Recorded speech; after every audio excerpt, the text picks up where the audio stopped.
جو کونے میں بیٹھے ہوئے احباب ہیں وہ بھی سامنے آ جائیں سامنے، جگہ خالی نہیں چھوڑنی چاہیے۔ نحمده ونصلي على رسوله الكريم أما بعد فأعوذ بالله من الشيطان الرجيم بسم الله الرحمن الرحيم الله لا إله إلا هو الحي القيوم صدق الله العلي العظيم وقال النبي صلى الله عليه وسلم إنما الأعمال بالنيات أو كما قال النبي صلى الله عليه وسلم قال رب اشرح لي صدري ويسر لي أمري واحلل عقدة من لساني يفقه قولي اللهم صل على محمد في أول وأوسط وآخر كلامنا۔ محترم عزیز بزرگوں اور دوستوں، اللہ رب العزت کا بڑا ہی کرم اور احسان ہے کہ رب کریم نے مجھے اور آپ کو رمضان المبارک جیسا عظیم مہینہ عطا فرمایا، اور اس کے ساتھ ہی ساتھ اللہ نے تراویح پڑھنے کی اللہ نے توفیق عطا فرمائی۔ میں نے تراویح کے ایک سجدے پر 1500 نیکیاں بتایا تھا، لیکن آج اور مطالعہ کرنے پر بہت ساری چیزیں پتہ چلی کہ تراویح میں جو کھڑے ہو کر سنتے ہیں اور تراویح پڑھانے والے کے پیچھے کھڑے ہو کر سماعت کرتے ہیں، اور جو پڑھنے والا ہے، تو یاد رکھیے تراویح میں کھڑے ہو کر پڑھنے والے کو ایک حرف کا 100 کے برابر اللہ ثواب عطا فرمائے۔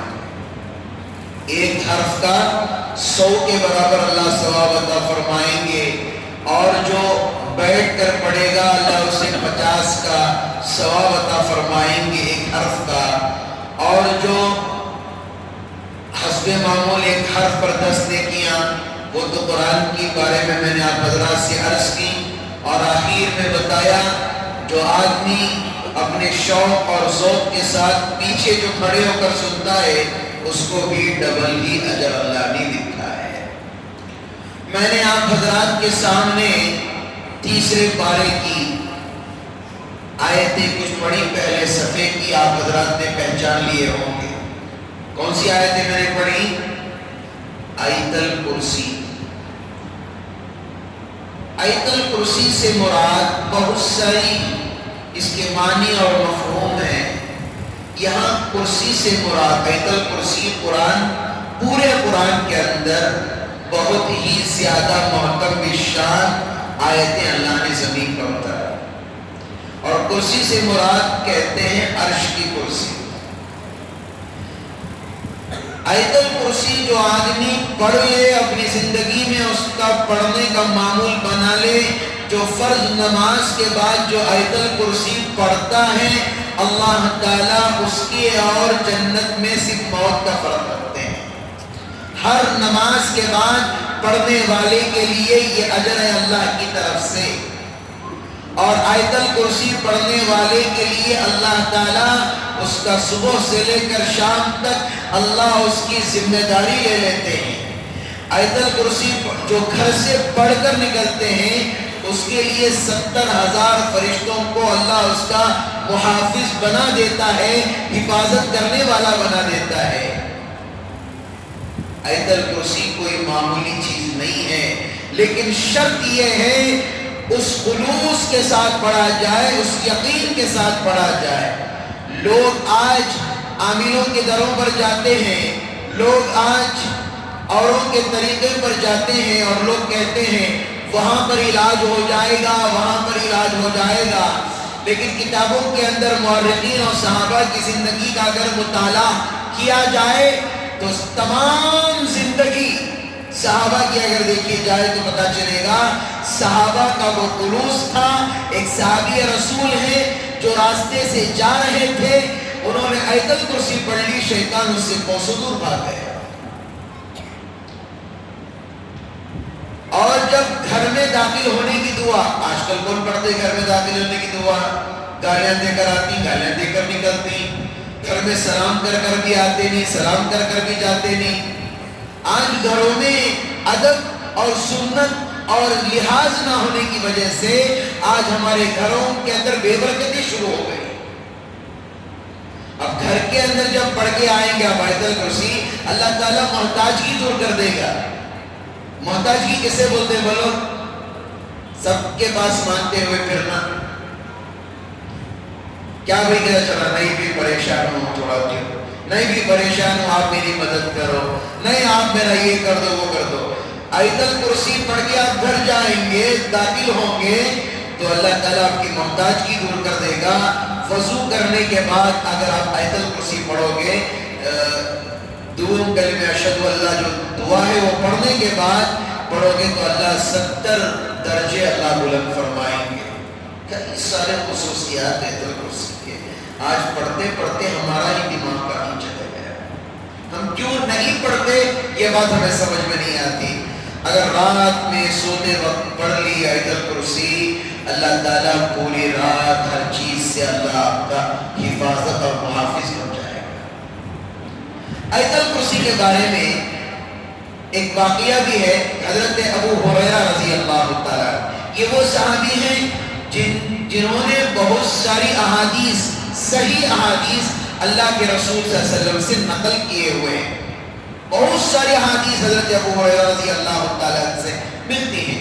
ایک مرتبہ کا واقعہ لکھا ہے، ایک مرتبہ اللہ کے رسول صلی اللہ علیہ وسلم نے حضرت ابو ہریرہ رضی اللہ تعالیٰ کو مال تھا، جو تھا یا کوئی اور چیز کھانے کی چیز تھی، اس کی رات میں پہرے داری کے لیے وہاں پر لگا دیا۔ کسے؟ حضرت ابو ہریرہ رضی اللہ تعالیٰ عنہ رات میں پہرا دینے کے جیسے لگایا۔ ایک محتاج مسکین فقیر آدمی آ گیا اور آ کر وہاں پر کیا کرنے لگا، اپنا رومال بچھا کر وہ جتنی بھی کھانے کی چیزیں ڈال رہا تھا۔ حضرت ابو ہریرہ رضی اللہ تعالیٰ عنہ نے فوراً جب دیکھا تو فوراً اسے پکڑا اور کہا یہ کیا کر رہے ہو؟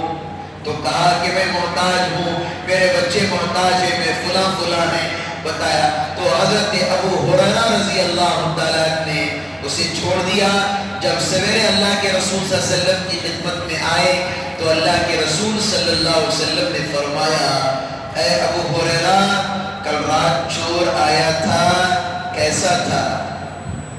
تو حضرت ابو ہریرہ رضی اللہ تعالیٰ نے فرمایا کہ وہ بڑا محتاج پریشان تھا۔ اللہ کے رسول صلی اللہ علیہ وسلم نے فرمایا وہ جھوٹا مکار ہے۔ پھر دوسرے دن اللہ کے رسول صلی اللہ علیہ وسلم نے کہا کہ جاؤ کل رات پھر آئے گا۔ پھر اسی طرح کر رہے تھے اور انتظار میں تھے۔ پھر بہلایا پھسلایا اور کہا کہ میں دوسری شکل میں آیا، پہلے تو بوڑھا کی شکل میں آیا، بچے کی شکل میں آ گیا، میرے گھر میں میرے باپ پریشان ہے، فلاں ہے فلاں ہے۔ تو اتنا چیخیں ماری، اتنا چلایا، اتنا کیا تو پھر رحم آ گیا، پھر چھوڑ دیا۔ پھر اللہ کے رسول صلی اللہ علیہ وسلم کی خدمت میں اور کہا اے ابو ہریرہ وہ کون سا بچہ آیا تھا؟ کہا کہ بہت محتاج تھا۔ اللہ کے رسول صلی اللہ علیہ وسلم نے فرمایا وہ جھوٹا مکار فریب ہے۔ پھر تیسرے دن آگ میں تھے، بوڑھا بھی آئے گا، بچہ بھی آئے گا، جو کوئی بھی آئے گا میں پکڑ لوں گا۔ حضرت ابو ہریرہ رضی اللہ تعالیٰ کھڑے ہوئے تھے، کوئی بوڑھی شکل میں آئے اور حضرت ابو ہریرہ رضی اللہ تعالیٰ نے کس کر اسے دبا لیا۔ آپ تجھے نہیں چھوڑوں گا میں، کہا کہ میں بوڑھی ہوں، میں فلاں ہوں، نہیں اب نہیں چھوڑوں گا۔ تو اس نے کہا اگر تم میرے سے بچنا چاہتے ہو، اگر تم میرے سے بچنا چاہتے ہو اور میں تمہارے غلوں کی طرف، تمہاری مال کی طرف، تمہاری چیزوں کی طرف نہ آؤں تو آیت الکرسی پڑھ لیا کرو، میں ہرگز نہیں آؤں گا۔ غرض وہ چلا گیا۔ اللہ کے رسول صلی اللہ علیہ وسلم کو دوبارہ واقعہ سنایا۔ رسول اللہ صلی اللہ علیہ وسلم نے فرمایا آدمی غلط تھا لیکن بات صحیح کہہ کر چلا گیا۔ حضرت ابو ہریرہ رضی اللہ تعالیٰ عنہ نے کہا وہ کون تھے یا رسول اللہ؟ کہا وہ ابلیس شیطان تھا۔ کون تھا؟ ابلیس اور شیطان تھا۔ اسی نے اپنا رد بتا دیا کہ جو آیت الکرسی پڑھے گا میں اس کے ہرگز قریب نہیں آ سکتا۔ اللہ تعالیٰ ہمیں بھی آیت الکرسی پڑھنے کی اللہ توفیق عطا فرمائے۔ باباؤں کے پاس، عاملوں کے پاس جانے سے اللہ حفاظت فرمائے۔ آج ایک اہم جانکاری، سوچتے ہیں کیا بھائی نہ لمبا ٹائم ہے، اہم جانکاری لو، میں تو پڑھ کے آ رہا ہوں، نہ لکھ کر لا رہا ہوں۔ آپ لکھ رہے ہیں، کوئی لکھ رہا ہے جو باتیں میں بول رہا ہوں، کوئی لکھ رہا ہے، میں چھوڑو جی یوٹیوب میں آتا نہ سن لیں گے۔ آپ صلی اللہ علیہ وسلم نے زندگی میں کتنے حج کیے؟ کسی کو معلوم ہے؟ معلوم ہے تو جواب دیجیے۔ آپ صلی اللہ علیہ وسلم نے اپنی زندگی میں ایک ہی حج کیا۔ آپ صلی اللہ علیہ وسلم نے اپنی پوری زندگی میں کتنے عمرے کیے معلوم ہے آپ کو؟ کسی کو معلوم ہے تو بتائیے۔ 2۔ لیکن اللہ کے رسول صلی اللہ علیہ وسلم نے 4 عمرے کیے تھے۔ ماشاءاللہ لوگ بھی قریب قریب ہیں۔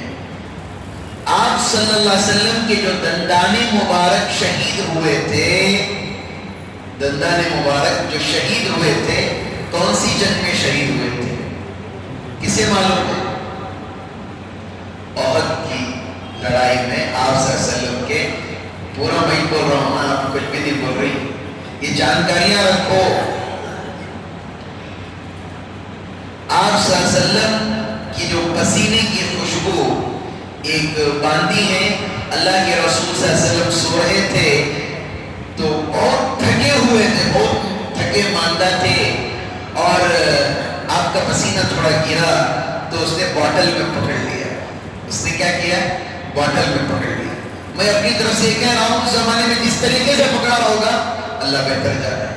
اس نے اس باٹل میں پکڑ لیا اور جہاں کہیں بھی جاتی تھوڑا لگا لیتی، اور اس کے بعد لوگ کہتے ہیں کون سی خوشبو ہے؟ تو کہتی ہے حضور صلی اللہ علیہ وسلم کی پسینے کی خوشبو ہے۔ آپ صلی اللہ علیہ وسلم کے والد کا نام کیا تھا؟ کیا نام تھا؟ کیا نام؟ والدہ کا نام؟ آپ صلی اللہ علیہ وسلم کہاں پیدا ہوئے؟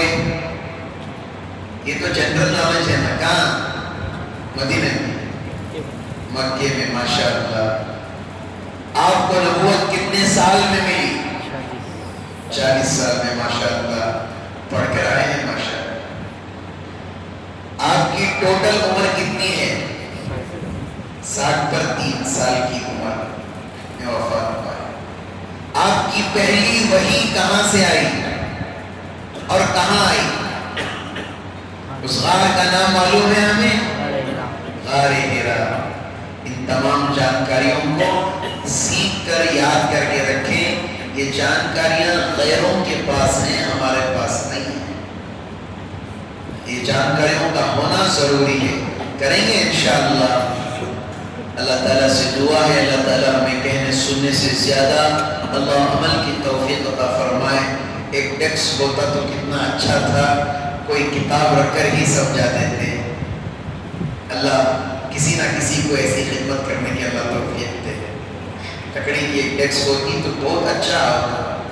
اللہ کہنے سننے سے زیادہ اللہ عمل کی توفیق عطا فرمائے۔ لک الحمد و لک الشکر یا اللہ۔ اللہم صلی علی محمد النبی الأمی وعلی آلہ وسلم تسلیما۔ ربنا آتنا في الدنيا حسنة وفي الآخرة حسنة وقنا عذاب النار۔ اللهم أجرنا من النار يا مجير يا مجير يا مجير۔ اللهم لا تقتلنا بغضبك ولا تهلكنا بعذابك وعافنا قبل ذلك يا حي يا قيوم برحمتك نستغيث۔ حسبنا الله ونعم الوكيل، نعم المولى ونعم النصير۔ سبحان ربك رب العزة عما يصفون وسلام على المرسلين والحمد لله رب العالمين.